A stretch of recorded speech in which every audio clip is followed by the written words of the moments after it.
ആരോഗ്യവകുപ്പിൽ നിയമനം കാത്തുകഴിയുന്ന ആയിരക്കണക്കിന് ഉദ്യോഗാർത്ഥികളെ കണ്ടില്ലെന്ന് നടിച്ച പിണറായി സർക്കാർ. എഴുത്തു പരീക്ഷയും അഭിമുഖ പരീക്ഷയും കഴിഞ്ഞ് ഒരു വർഷമായെങ്കിലും ഇതുവരെയും ഫലപ്രഖ്യാപനം ഉണ്ടായിട്ടില്ല. ഇടത് സർക്കാർ ഇഷ്ടക്കാരെ നിയമിക്കുന്നതിനുള്ള തന്ത്രത്തിന്റെ ഭാഗമായാണ് ഫലപ്രഖ്യാപനം നീളുന്നതെന്നാണ് ഉദ്യോഗാർത്ഥികളുടെ ആരോപണം.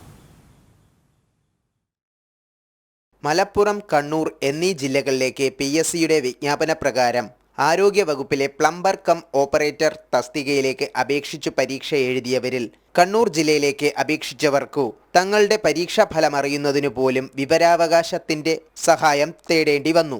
കണ്ണൂർ ജില്ലയിൽ ഒരു വേക്കൻസി, മലപ്പുറത്ത് ഒരു വേക്കൻസി. എന്നാൽ എഴുത്ത് പരീക്ഷ നടത്തുകയും ക്വാളിഫൈഡ് ആയതിൻ്റെ അടിസ്ഥാനത്തിൽ പ്രൊഫഷൻസി ടെസ്റ്റിന് വിളിക്കുകയും ചെയ്തു. 57 ഉദ്യോഗാർത്ഥികൾ പ്രൊഫഷൻസി ടെസ്റ്റിന് അറ്റൻഡ് ചെയ്തതിൽ കണ്ണൂർ ജില്ലയിൽ നിന്ന് ആരെയും ലിസ്റ്റിൽ ഉൾപ്പെടുത്തിയിട്ടില്ല.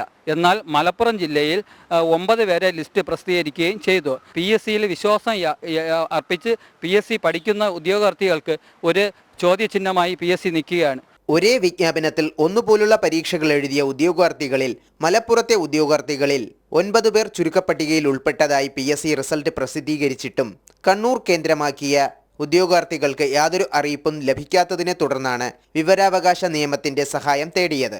എന്നാൽ കണ്ണൂർ കേന്ദ്രീകരിച്ച് അപേക്ഷിച്ച ഉദ്യോഗാർത്ഥികൾക്ക് കൂട്ടത്തോൽവി എന്നായിരുന്നു വിവരാവകാശത്തിന്റെ മറുപടി.